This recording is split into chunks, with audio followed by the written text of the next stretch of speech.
جی السلام علیکم، میں ہوں آپ کا میزبان اکرام اللہ جویا، اور آج 14 اگست کے حوالے سے ایک خصوصی انٹرویو کرنے جا رہا ہوں۔ جو سینئر ترین جو ہمارے بیوروکریٹ ہیں، روہیداد خان صاحب، وہ اس وقت میرے ساتھ موجود ہیں۔ ان کے ساتھ آج گفتگو کریں گے۔ انہوں نے پاکستان کو بنتے ہوئے دیکھا ہے، ان کی کیا یادیں وابستہ ہیں، قائد اعظم کے ساتھ کیا یادیں وابستہ ہیں، ملک بنانے میں کن مشکلات کا سامنا رہا ہے، اور ابھی تک کے پاکستان میں کن مسائل جو ہیں خاص طور پہ انہوں نے دیکھے ہیں، اور کیسا پاکستان جو ہے وہ قائد اعظم چاہتے تھے اور اب کیسا پاکستان ہے، یہ تمام گفتگو جو ہے روہیداد خان صاحب کے ساتھ ہم کریں گے۔ میرے ساتھ موجود ہیں اس وقت سینئر ترین بیوروکریٹ ہیں روہیداد خان صاحب، قائد اعظم کے ساتھ بھی ان کی ملاقاتیں ہوتی رہی ہیں۔ السلام علیکم سر۔ وعلیکم السلام۔ اچھا روہیداد خان صاحب، مجھے یہ بتائیے گا کہ آپ کی ملاقاتیں قائد اعظم کے ساتھ بھی ہوتی رہی ہیں، آپ نے پاکستان کو بنتے ہوئے بھی دیکھا ہے۔ پاکستان کو بنتے ہوئے جب آپ دیکھ رہے تھے تو کن مشکلات کا سامنا پیش آ رہا تھا؟ وہ سب سے پہلا سب سے پہلا پرابلم جو تھا وہ ریفیوجیز کا تھا جی۔ یہ تمام ٹرینیں امرتسر سے لاشوں سے بھرا ہوا ٹرین لاہور آتا تھا جی، اور لاشوں سے بھرا ہوا ٹرین امرتسر جاتا تھا۔ یہ میں نے خود اپنی آنکھوں سے دیکھا ہے جی۔ Number 1، law and order collapse کر گیا تھا جی۔ قائد کو یہ برٹش ہائی کمشنر ان کو ملنے گیا جی، قائد کو پاکستان کے بننے کے بعد فرسٹ ٹائم۔ تو قائد نے اس کو کہا، دیکھیں ماؤنٹ بیٹن نے ہم کو ایشورنس دی تھی، لارڈ ماؤنٹ بیٹن، کہ کوئی ڈسٹربنسز نہیں ہوں گی، لا اینڈ آرڈر انڈر کنٹرول ہوگا۔ مگر جب قتل و غارت شروع ہو گیا تو اس نے برٹش ٹروپس کو کہا، تم اس میں دخل مت دو، یہ تمہارا کام نہیں ہے، یہ پاکستان کا کام ہے اور پاکستان کی فوج کا کام ہے۔ ہی ہیلڈ ماؤنٹ بیٹن ریسپانسبل جی۔ اور دوسرا جو بہت بڑا پرابلم تھا وہ تھا کہ ریفیوجیز آ رہے ہیں لاکھوں کی تعداد میں، ٹرین میں کوئی اندر بیٹھے ہوئے ہیں، کوئی اوپر جا کے چھت کے اوپر لیٹے ہوئے ہیں، کوئی زخمی ہیں، کوئی مرے ہوئے ہیں۔ تو ان کو کیسے ریہیبلیٹیٹ کریں؟ اپنا جو بھی ان کے مال دولت تھی وہ ہندوستان میں چھوڑ آئے گی، ان کو کیسے ریہیبلیٹیٹ کریں گی؟ یہ میجر پرابلم تھا پاکستان کے لیے۔ اور میں کہتا ہوں کہ it goes to the credit of the bureaucracy جی، کہ انہوں نے بہت خوبی سے انہوں نے اس پرابلم کو سالو کیا جی، اور ان کو ریہیبلیٹیٹ کیا، ریفیوجیز کو بھی، ریفیوجیز کو کیا۔ یہ نمبر 1 پرابلم تھا۔ نمبر 2 جو پرابلم تھا وہ کشمیر تھا۔ یہ جو ہائی کمشنر ملنے گیا ہے، برٹش ہائی کمشنر، اس نے کہا، میں نے کہا تھا کہ میں گورنر جنرل اور ہندوستان کا گورنر جنرل مل کر کے اس کا فیصلہ کریں کشمیر کا۔ میری بات نہیں مانی گئی، یہ ہوئی۔ اچھا مجھے یہ بتائیے گا کہ آپ نے قائد اعظم کے ساتھ وقت بھی گزارا، تو قائد اعظم جو پاکستان دیکھنا چاہتے تھے، جس کے لیے انہوں نے پاکستان کو بنایا، تو کیا اب وہ پاکستان ہے جو قائد اعظم دیکھنا چاہ رہے تھے؟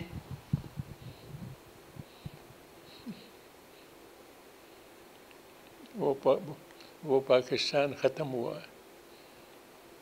جس دن لیاقت علی خان اسیسینیٹ ہو گیا جی. Prime minister of Pakistan, right hand man of mister Jinnah assassinate ہو گیا جی. اس دن پاکستان ختم ہو گیا. اس دن پاکستان ختم ہوا جس دن چیف جسٹس منیر نے، جس دن جنرل ایوب نے نیسنٹ پاکستان کی پیٹھ میں چھرا گھوم دیا جی، اور چیف جسٹس منیر نے اس کو ویلیڈیٹ کر دیا. اس دن جناح کا بحث ختم ہو گیا. زوال شروع ہونے لگا، زوال شروع ہونے لگا. پاکستان میں جمہوریت کو ڈی ریل کرنے میں کس کس نے کردار ادا کیا؟ سب سے بڑا جو جس مین نے، جس آدمی نے یہ دروازہ کھول دیا فوج کے لیے کہ فوج رول بھی کر سکتی ہے، اس کا نام تھا فیلڈ مارشل ایوب خان جی. دروازہ کھول دیا کہ پاکستان غلط لائنز پہ چل رہا ہے، اور اس کا باقاعدہ یہ ایسا نہیں تھا کہ رات کو اسے خیال آیا اور صبح اس کو یہ خیال آیا جی. یہ بات ایسے نہیں تھی. He had planned it for years. میں کروں گا، میں پلان بناؤں گا جی. Ayub Khan.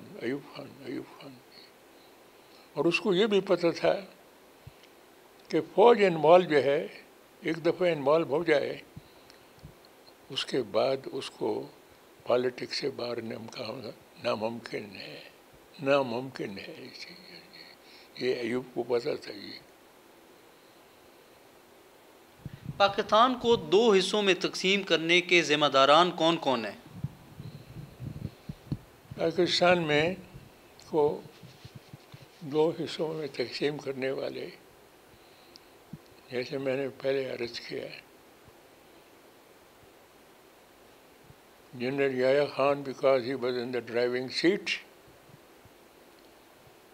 Zulfiqar Ali Bhutto who refused to play the role of leader of opposition in undivided Pakistan کیونکہ میجورٹی شیخ مجیب الرحمان کے ساتھ تھی، اور شیخ مجیب الرحمان جو الیکشن کے بعد، الیکشن 70 کے بعد، وہ شیخ صاحب 6 پوائنٹ کی بات نہیں کرتا تھا. 6 پوائنٹ کو اس نے برطرف کر دیا. اب وہ انڈیپینڈنس چاہ رہا تھا، انڈیپینڈنس چاہتا تھا. مرنے شیخ صاحب کو میں ملا ان کو جس دن الیکشن سے پہلے، الیکشن 70 سے پہلے میں شیخ صاحب کو ملا. ان کا ریزیڈنس تھا دھان منڈی میں. وہاں پر شیخ صاحب نے چائے منگوائی، مٹھائی منگوائی. تمام اپنے ورکرز کو کہا کہ تم باہر نکل جاؤ. انہوں نے میں نے ان کو کہا، میں نے کہا شیخ صاحب آپ بڑے لیڈر ہیں، تو آپ ویسٹ پاکستان کیوں نہیں آتے؟ وہاں آپ کا استقبال ہوگا، کراچی میں ہوگا، لاہور میں ہوگا، پشاور میں ہوگا، آپ کیوں نہیں آتے؟ شیخ صاحب نے مجھے کہا، مجھے خوب یاد ہے، کہنے لگے West Pakistan is too far away, بہت دور ہے یہاں سے، and it cost a lot of money, I can't go there. وہ انڈیوائڈیڈ پاکستان بھول گیا تھا، اب وہ انڈیپینڈنس کے خواب دیکھ رہا تھا۔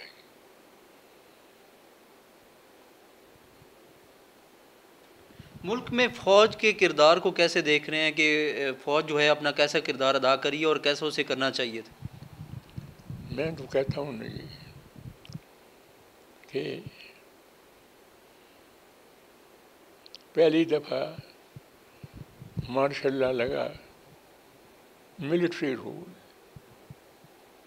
میں deputy commissioner D A Khan تھا جی، دیر اسماعیل خان، تمام ملک میں خیریت تھا، کوئی لا اینڈ آرڈر نہیں تھا جی، کوئی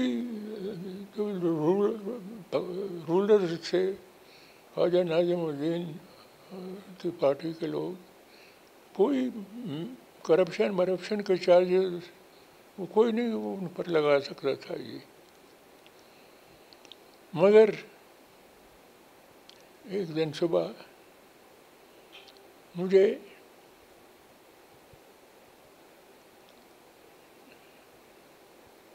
ریڈیو پاکستان سے پتہ لگا کہ مارشل لا لگ گیا ہے جی، میں ڈپٹی کمشنر تھا جی، میری سمجھ میں یہ بات نہیں آتی تھی کہ مارشل لا کی کیا ضرورت ہے،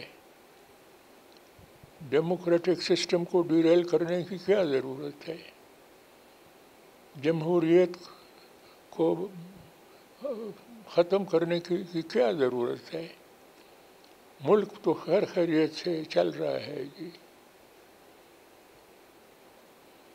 پشاور بھی ٹھیک تھا، بنو بھی ٹھیک تھا، کوہاٹ بھی ٹھیک تھا، لاہور بھی ٹھیک تھا، کراچی، ایسٹ پاکستان،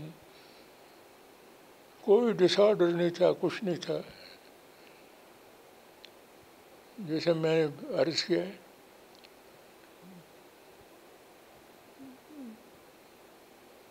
ایوب خان نے پہلے سے سوچا ہوا تھا کہ پلان کیا ہوا تھا، یہ اوور نائٹ کوئی بات نہیں ہوئی ہے جی، اور وہ تو سب سے پہلا جو ہے main responsible for the destruction of Pakistan, field marshal Ayub Khan ji, اس کے بعد ملٹری رولر آ گئے جی، جنرل یحییٰ بھی آ گیا چلا گیا ہے، جنرل ضیاء آ گیا چلا گیا ہے، جنرل مشرف آیا تھا چلا گیا ہے،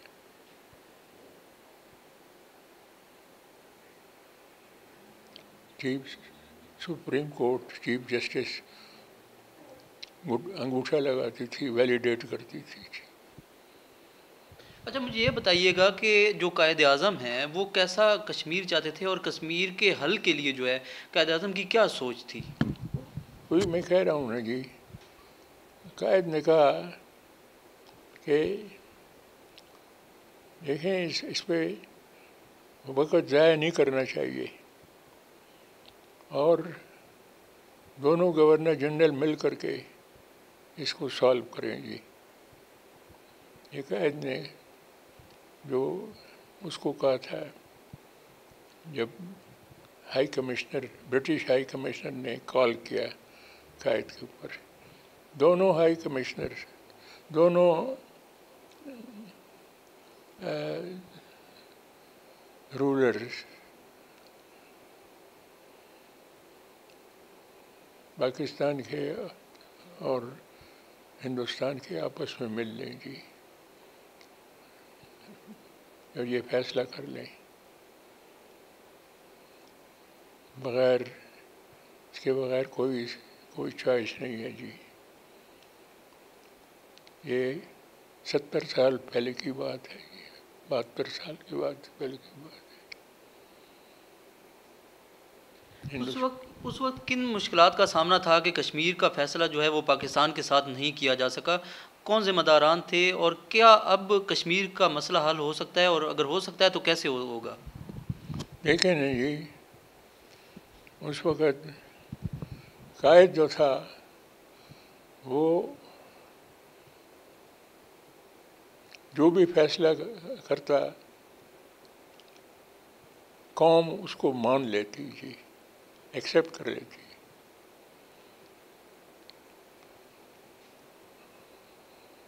اور اس لیے انہوں نے یہ suggestion the British high commissioner کو جب اس نے کال کیا قائد اعظم پر. میں نے اس کو کہا ہے ماؤنٹ بیٹن کو کہ ہم اکٹھے ہو جائیں، فیصلہ کر لیں گے. ملٹری سلوشن نہیں ہے اس کا، آرمی ملٹری سلوشن نہیں ہے، ملٹری سلوشن نہیں ہے. نے کہا. اس کے بعد لیاقت علی خان اسیسینیٹ ہو گئے. اس کے بعد ایسے دن بھی آ گئے. دیکھیں، میں جنرل ضیاء الحق کے کیبنٹ میں 8 سال رہا جی.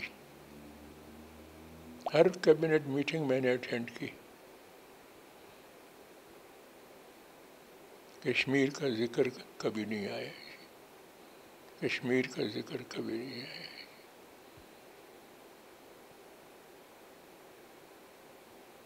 یہ تو اب عمران خان نے اٹھایا ہے یہ،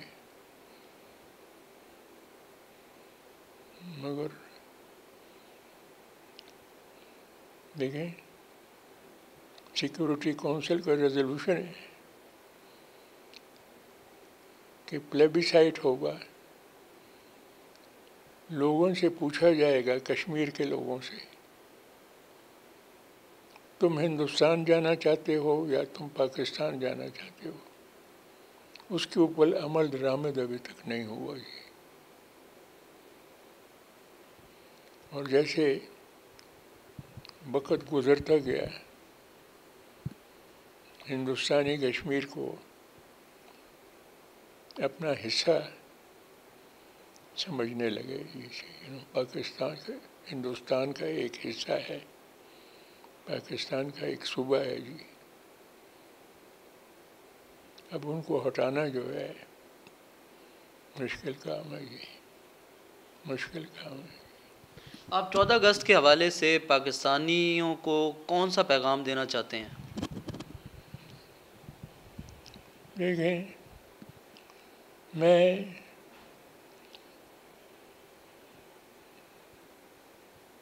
کافی دل برداشتہ ہو گیا تھا، اور میرا خیال تھا کہ اب پاکستان میں کوئی لیڈر ایسا نہیں ہے جو پاکستان کو بچائے جی. ہر طرف سے دشمنوں نے گھیرا ڈالا ہوا ہے. مگر آپ کو یاد ہوگا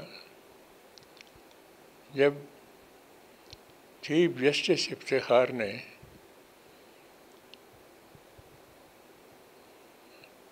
مشرف نے اس کو بلایا آرمی ہاؤس میں، اور وہاں ڈی جی آئی ایم آئی بھی تھا اور آئی ایس پی آر بھی تھے، اور یہ سب جرنیل بیٹھے ہوئے تھے، اور اس کو کہا ریزائن.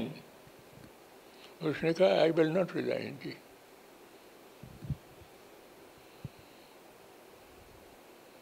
اس دن آپ نے دیکھا ہوگا لاکھوں لوگ کنسٹیٹیوشن ایونیو پہ نکل آئے، جنا ایونیو پہ نکل آئے. جی لاکھوں لوگ. جی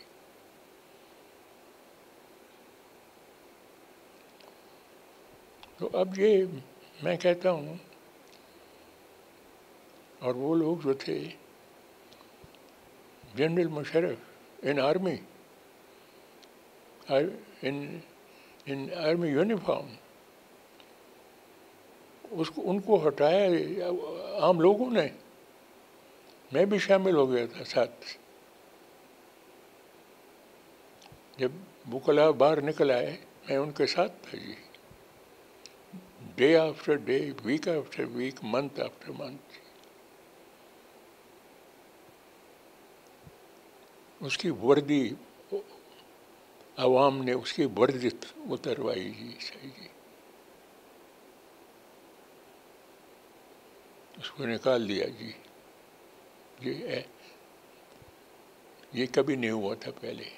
یہ پہلے کبھی نہیں ہوا تھا کہ ایک آرمی ان یونیفارم ہو اور آپ ان کو ڈیفائی کریں. یہ پہلی دفعہ ہوا ہے. جی تو اس سے مجھے، اور دوسری چیز ہے جو عمران کے فیور میں جاتی ہے، وہ یہ ہے کہ اس کے ہاتھ صاف ہیں، اس کے ہاتھ کلین ہیں. جی قائد اور لیاقت علی خان کے بعد ایسا لیڈر پاکستان کو کبھی نہیں ملا. جی اللہ کرے کہ وہ کامیاب ہو جائے. جی بہت مشکل ہے. جی بہت مشکل ہے. امریکہ اس کے خلاف ہے، ہندوستان اس کے خلاف ہے، افغانستان اس کے خلاف ہے. جی بہت مشکل ہے. جی جی یہ تھی ایک کہانی جو آپ نے سنی. رویداد خان صاحب نے چند اپنی یادیں جو ہیں وہ ہمارے ساتھ شیئر کی ہیں. پاکستان بننے سے لے کر 75 سالوں تک کا جو سفر تھا اس کی چند ایک یادگار یادیں جو ہیں وہ ہمارے ساتھ شیئر کی گئی ہیں. آپ کو یہ ہمارا ویلاگ کیسا لگا؟ ہمیں ضرور اپنی فیڈ بیک سے آگاہ کیجیے گا. اللہ حافظ.